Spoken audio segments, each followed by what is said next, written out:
So the pros and cons and different types of blades. So I've got a variety of tools here. These are all mine, and I've carried them all at one time or another, the exception of the last one, which we'll talk about. So there is a question is whether we like folders or fixed blade. Today's culture is hard to justify fixed blade. Now, personally, part of my life was on a farm, so it's easy to justify having a fixed blade on your hip so you can pull out and do stuff. Having a boot knife was not a big deal. You know, when you're on a farm, you're constantly using things. You're cutting things, bags of feed, bales of hay, and other stuff. To me, I like the fixed blade, and this one I had custom made for me. The only problem with this is how do you justify carrying something like that on your hip in today's society? I've seen some people carry it on their hip and into their pocket. Question is the legality of things, and every county, let alone every state, has its own variation of rules. A big thing is about deployment. Now, with a fixed blade such as that, or this, which is a neck knife, there's really not worrying about deployment. This one works the middle. It's another neck knife. You pull it out. Is this a punch dagger or not? There's the line on that. I like it. Like I said, it's in my collection. And if I was to carry a neck knife, this is probably the one I would carry. I like being able to punch in, having that tanto blade to chisel your way into things. So this is definitely one of my favorites. The problem is I don't like my finger in things. It's great for deployment. So one of my big critiques about the karambit is that you could deglove. What that means is that the flesh comes off your finger. Not a good thing. But this is a different type of animal, and you would use it differently too. So definitely, it's got a good feel to it. So I like it. Then we go into a bunch of different types of folders. So if we go Filipino, we have the Balisong, which is the trademark folder of the Philippines. As it was explained to me, this is for fishermen. You're out there on the water, you're working the net, you need to grab a knife and open it up one-handed.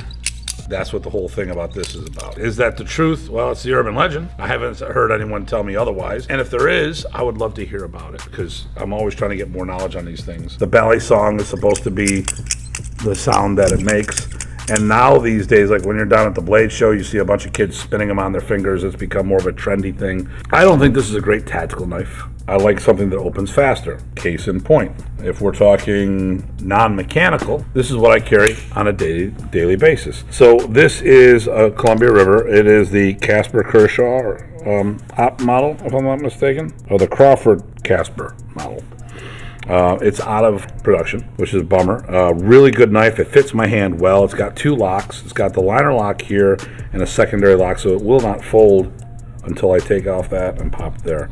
This is opened by that little knob there. I just push this open, and I can open that one-handed. Now, the funny thing is, in some countries, these are illegal. My first switchblade, which this is not it, I bought in Germany. Now, in Germany, if you can open up a knife one-handed, it's illegal. I'm like, really? But I bought my switchblade there. Yep. Now, if you open up a knife one-handed in Germany, last time I was there, it's considered illegal, unless they've changed the law since then. So this is my favorite. I've got a bigger hand, so I have a bigger knife. This is my everyday carry knife. But there's plenty of days I don't have a blade on me at all. I'm using this for opening up boxes all the time. I actually just had to take some Goo Gone on this to get rid of all that tape residue.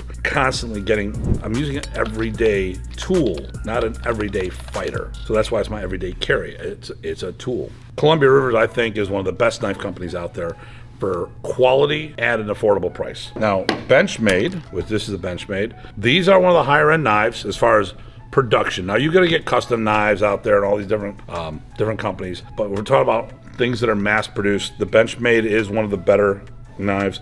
This one's a little beefier grip. I like it. It took me a little getting used to, and the deploy, I don't do it a lot, so it doesn't come out as well. That's why I like this one, right? My Columbia River. It feels good in my hand.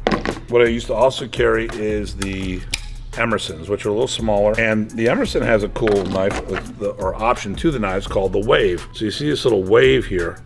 So what happens here is it hooks on your pants as you're taking it out and opens up. So I could put it pretty much anywhere and open up the blade. Now the mindset of this, the design is it's in your pocket, and as you pull out, it opens up. I don't do that often anymore. The whole idea is when I pull this knife out, I pull it out this way so it hooks on the pant leg and pulls the blade out, but you may or may not have a good grip on that. So that's questionable. I used to carry these all the time. And I stopped when I started finding a knife that fit my hand better. Nothing wrong with this knife. This is a semi-custom knife. Emerson puts these out in limited quality, at least it used to be. So this is the Mini Commander. This is the CQC7, and the knives will come with and without the wave options. I always got the serrated blades. This is not for cutting people because it gets stuck. What is really good on seatbelts, and that's what I think about. Like if I'm stuck in my car, what do I do? From there, we have the cam assisted blades. So there's a cam in there or a mini spring. And when it gets to a certain point, it opens up. So with this one, I open this up to the point and then the cam takes over. A lot of times people mistake this for this knife right here. So this is a full switchblade.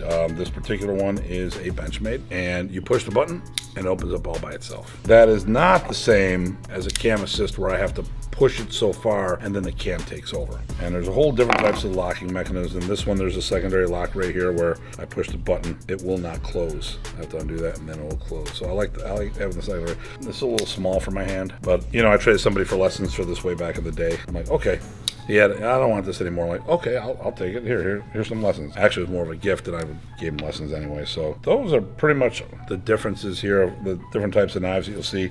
There's other ones. Like I said, I prefer fixed blade over anything else because I don't have to worry about opening up anything. But once again, I'm not carrying a knife because I'm concerned or scared of someone attacking me. When I have had situations where I was going to go hands-on, I make sure where the knife is so it doesn't fall out. But I'm fully prepared to go hands-on, not reach for the knife, because once I deploy this, now I've put a lethal weapon into the equation, which also means if someone's using firearms, I've now given them potential probable cause to use that firearm against me. So these are all the things we have to think about when it comes to doing the tools. Now, like I said, for me, I don't carry a knife for fighting. You know, I'm gonna punch someone, I'm gonna kick somebody, I'm gonna grab them. But there have been a few situations where there was multiple opponents and potential weapons being involved, and I was prepared because it wasn't necessarily about me, it was about the people who I was around, and I was protecting them. Hopefully you liked all that, and for more information like this, make sure you like the video, hit that notification button, and follow the Datu.